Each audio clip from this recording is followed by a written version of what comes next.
নমস্কার বন্ধুরা, welcome to my channel my fortune story. আশা করছি আপনারা সবাই ভালো আছেন। ফিরলাম নতুন ভিডিও নিয়ে। আর ভিডিওটি সম্পূর্ণ দেখার অনুরোধ রইল।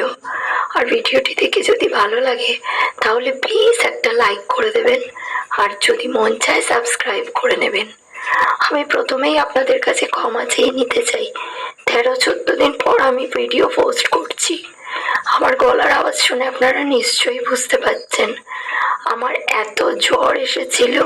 শুধু আমার নয়, আমার বাচ্চা মামনির সবার এত জ্বর এসেছিল যে আমার কথা বলার শক্তি হারিয়ে গিয়েছিল। আমি কথা বলতেই পারছিলাম না।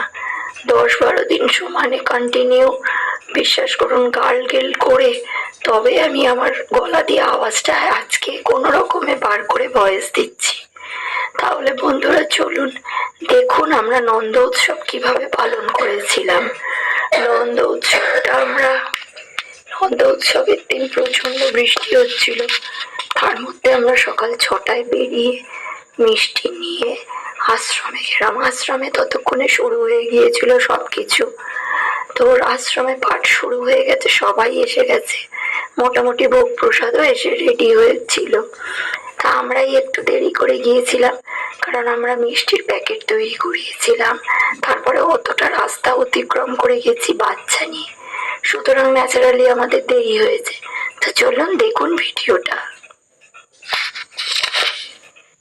মনে হয় নিজের দ্বারাই সেই আত্মার বিনাশের যে সাত্ত্বহানি হয় জগৎ সংসারে, তার চাইতে অধিক ক্ষতি মানুষের আর কিছুই হতে পারে না। অর্থ ইন্দ্রিয় অর্থ অভিধানম সর্ব অর্থ অপি অন্নবর্ণিনা। সবে চিন্তায় মগ্ন হয়ে সেই জ্ঞান অভিজ্ঞান থেকে বিগতকম। এই জন্য আমি অজ্ঞান অন্ধকারের থেকে উত্তীর্ণ। এই জন্য যিনি অজ্ঞান অন্ধকার থেকে উত্তীর্ণ হতে চান তিনি কখনোই বিষয়ের প্রতি আসক্তি পোষণ করবেন না, কারণ তা ধর্ম অর্থ কাম ও মোক্ষের প্রাপ্তির পথে সর্বাপেক্ষা কঠিন বাধা। তত্রাপি মোক্ষ এবার্থ আত্মন্তিক। অপরটা জানাচ্ছে, কারণ পিঠু দেখছে যে 4 জন ঋষি আকাশ থেকে নামছে এবং তাদের নামার ভঙ্গিতে সমস্ত লোক উজ্জ্বল হয়ে গিয়েছে। কিছু বুঝতে পারল এরাই সেই ঋষি যারা ভগবানের প্রথম 4 পুত্র হয়েছিল। হে মনীষীগণ, আপনারা সর্বশ্রেষ্ঠ, কারণ আপনারা কখনোই বিষয়ের দিকে আসেননি। আপনারা সর্বদাই পরমাত্মার দিকে ঢুকেছেন, কখনো আপনারা বিষয় দিকে আসেনি, তাই আপনারা সর্বশ্রেষ্ঠ। আমাদের কাছে আমার একটা প্রশ্ন, কি করে এই সংসারের লোকে দুঃখ থেকে মুক্তি করার ব্যবস্থা করবে? তখন কিন্তু প্রথম মুনি সনক তিনি বলছেন, রাজা কিছু তোমার কথা খুব সুন্দর এবং তোমার চিন্তা খুব মহৎ। তুমি প্রয়াগের মুক্তি চাইছ বা কি করে তারা সুখে থাকবে জানতে চাইছ, আমি বলছি তুমি সরব। তখন তিনি বলতে লাগলেন যে যতক্ষণ পর্যন্ত আমরা অবিদ্যার দিকে আকৃষ্ট হব, অবিদ্যা মানে পরমাত্মা ভিন্ন যা সব অবিদ্যা, পরমাত্মা ভিন্ন যা কিছু সব অবিদ্যা। যতক্ষণ পর্যন্ত আমরা অবিদ্যা থেকে ধাবিত হব ততক্ষণ পর্যন্ত আমি দুঃখ। যে আমরা পরমাত্মার দিকে ঝুঁকবো, এই আস্তে আস্তে দুঃখ আমাদের দূর হয়ে যাবে। এইবারে সেই ঋষি দুটো অভিমত ব্যক্ত করেছেন। এক বলছেন এই সংসারে কেউ কেউ ইন্দ্রিয় বিষয় এগুলোকে ভুলে পরমাত্মার দিকে এগোতে চাইছে, আবার কেউ কেউ পরমাত্মাকেই ধরেই পরমাত্মার দিকে এগোতে চাইছে। এদের মধ্যে শ্রেষ্ঠ তিনি, যিনি পরমাত্মাকে ধরে পরমাত্মার দিকে যাচ্ছে, আর যিনি বিষয় ইন্দ্রিয়গুলোকে ত্যাগ করে পরমাত্মায় যাচ্ছেন, এটা অনেক দেরি হবে। এবং সবসময় মনে রাখবে যে গীতা দেখে তো ভগবান অর্জুনকে উপদেশ দিচ্ছে, অর্থাৎ পরমাত্মা তার জীব আত্মাকে পরমাত্মা থেকে আনার জন্য উপদেশ দিচ্ছে। তখন দিচ্ছে যেমন এই জীব আত্মা পরমাত্মাকে জানতে চাইছে, এই যুদ্ধ আমায় করতে হবে। বারবার করে পরমাত্মা জীব আত্মা অর্জুনকে বলছে যুদ্ধ না করতে হবে, এই যুদ্ধ না করলে কিন্তু তুমি জানতে পারবে না। কি সে যুদ্ধ? সেই যুদ্ধ সাধন যুদ্ধ। সাধনা না করলে কিন্তু এসব কিছু হবে না। ভগবানের অপূর্ব লীলা। আজকে যে জন্মাষ্টমী উৎসব করতে যাচ্ছি, যদি এর মানেটা আমরা একটু বুঝে নিতে পারি, তাই দেখবো যে আমরা কোথায় চলে যাচ্ছি। কৃষ্ণ জন্মাষ্টমী, কৃষ্ণ মানে কি বলো? কৃষ্ণ মানে কি বলেছিলাম? কর্ষণ করার পরে যিনি আকর্ষণ করবেন তার নাম কৃষ্ণ।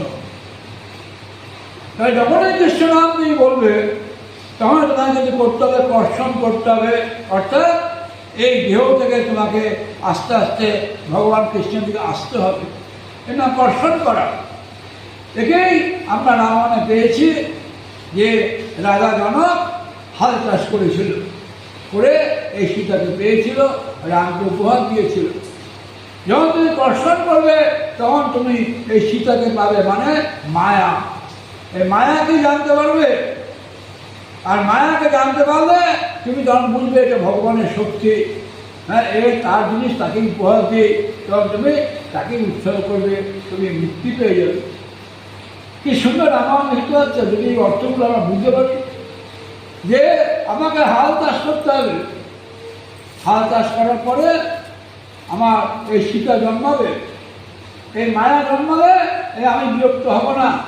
এই মায়া রাস বিহারক বঙ্কিম সুন্দর দেহি পদম জয় ধীর ধুরন্ধর অদ্ভুত সুন্দর দেব সুদুর্লভ দেহি পদম জয় বিশ্ব বিমোচন মানস মোহন স্থিতি কারণ দেহি পদম। যেহেতু হল ধরে তার নাম হল কর্ষণ। আর তোমার এই পুত্র এ খালি এই যুগে আসে না, যুগে যুগে আসে। এর আগে যুগে এসছিল, তার আগে যুগে এসছিল, এই যুগে এসছে কৃষ্ণবর্ণ নিয়ে। এর আগে ছিল পীতবর্ণ, তাই কৃষ্ণবর্ণ নিয়ে এসছে, এর নাম রাখো কৃষ্ণ। আর এ থেকে সব উৎপন্ন হয়, আবার সব এর মধ্যে ঢুকে যায়, তাই এর নাম বাসুদেব।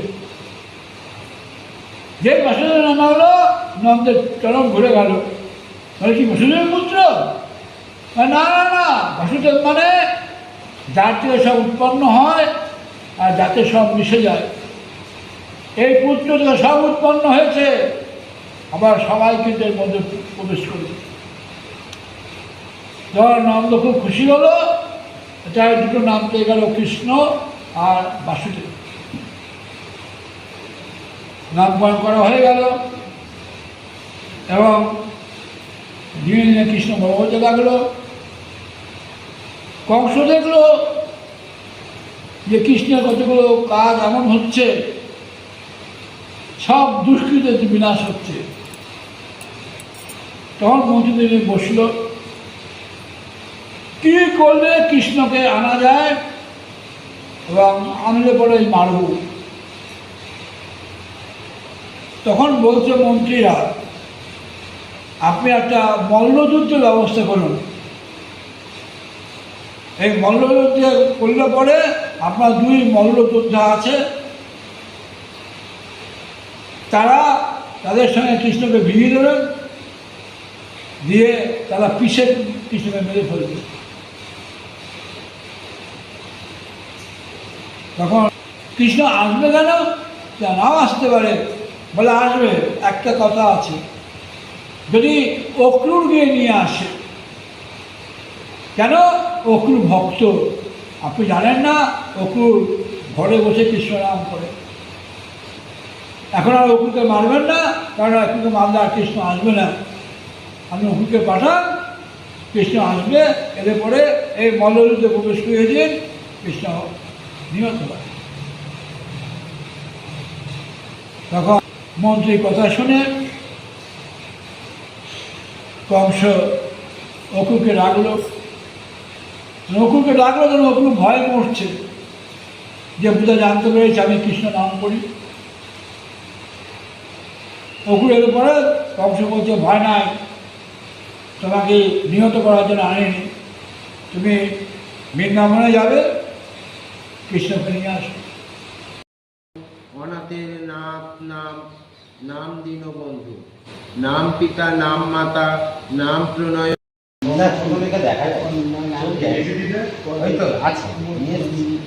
জলে স্থলে ঊর্ধ্ব অনলে নাম সদা শুনে বাটি কুজন আর শুধু গণ বিড়ালে দিনে টান মেঘের সৃজল নাম দিয়া রূপ ধ্বনি অন্তি পেতে নামে সবে নিবে যে বিশ্রাম শান্ত ক্লান্ত জীবনের নাম শান্তি ও ধাম। কৃষ্ণ নাম রাখে নাম রাখে চন্দ্র চক্রপাণী, ভগবতী নাম রাখে নাম রাখে শিব ভূষূদন, অজামিল নাম রাখে নারায়ণ, নাম রাখে দেশি গোবিন্দ, দ্রৌপদী রাখে নাম দীনবন্ধু, সুদাম রাখিল নাম নারেন্দ্র মন্ডল, ব্রজবাসী নাম রাখে বুঝের জীবন। বিন্দু দিয়া হরই দাসে নিরপেক্ষা গুরুদেব কৃপা বিন্দু দিয়া হরই দাসে নিরপেক্ষ।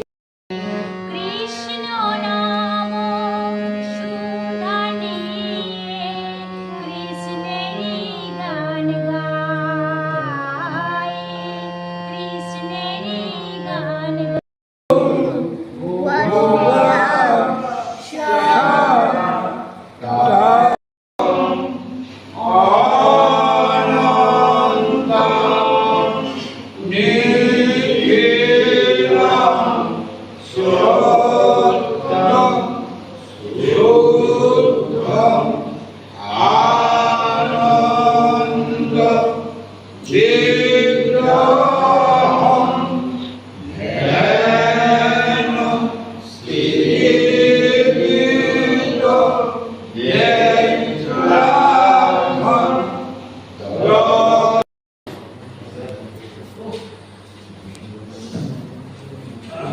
হয়েছে, এবার উঠে পড়ো। কান্ত দেব দেব জগৎপতে গোপেশ গোপিকা কান্ত রাধা কান্ত নমস্তুতে। কাছে জিজ্ঞেস করো, সব ইতিহাসও বলে দেবে। তুমি সেদিকে হাত লাগাচ্ছ না? না ওই তো দিয়ে দাও। হ্যাঁ। তোলো তোলো তোলো।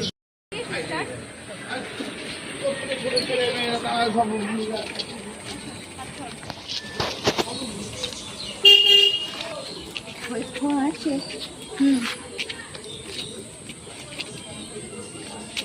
ওইদিকে দেখ, বন্ধ করছে, দেখো তাড়াতাড়ি বন্ধ করো।